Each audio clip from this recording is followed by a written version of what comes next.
Pada kesempatan kali ini, kami akan menceritakan sebuah kisah misteri yang didapatkan dari seorang pengemudi taksi online di daerah Jakarta. Sebut saja namanya Rudi. Adalah seorang yang telah menekuni profesinya sebagai pengemudi taksi online selama kurang lebih 1 tahun. Pada suatu malam, sekitar pukul setengah 1 pagi, Rudi sedang menunggu order dari aplikasinya di salah satu minimarket di daerah Jakarta Selatan. Setelah sekian lama menunggu, Rudi mendapatkan order untuk menjemput penumpang di salah satu klub malam di daerah Jakarta Selatan. Setelah Rudi sampai di lokasi tersebut, masuklah seorang pemuda dan seorang wanita ke dalam mobil Rudi. Penumpang tersebut meminta Rudi untuk mengantarkannya ke sebuah perumahan yang berada di daerah Jakarta Selatan. Selama perjalanan Rudi tidak merasakan hal aneh sama sekali, karena Rudi selalu menjaga konsentrasinya pada kondisi dan lalu lintas jalan yang dia lintasi. Kedua penumpang tersebut pun juga selalu asik dalam perbincangan mereka. Sekitar 30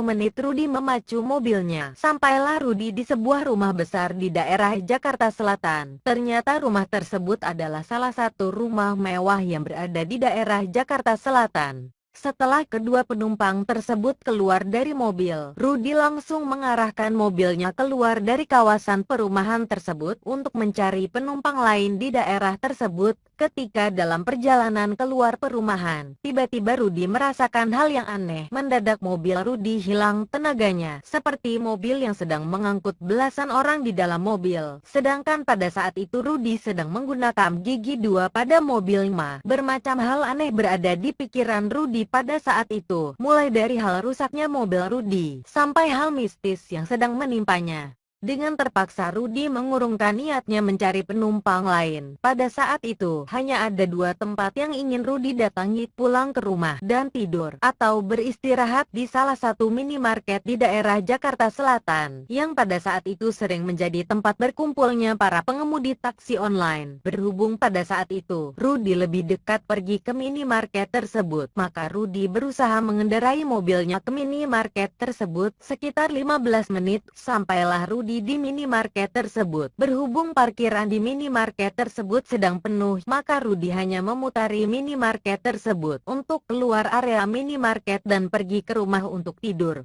Selama perjalanan menuju rumah, hal aneh yang dirasakan Rudi tidak hilang begitu saja. Di tengah-tengah kecemasan Rudi, masuklah pesan BBM ke HP Rudi. Ketika sedang di lampu merah, Rudi mencoba membuka isi pesan BBM tersebut. Ternyata pesan tersebut adalah berasal dari salah satu teman Rudi yang pada saat itu sedang berada di minimarket yang penuh parkirannya tadi. Sangat kagetnya Rudi membaca isi pesan tersebut, yang isinya adalah, "Gila aja lo bro, bawa penumpang 9 orang di dalam mobil. Mana pangku-pangkuan gitu? Lo kenain cas tarif gak tuh bro? Kasian kan mobil lo."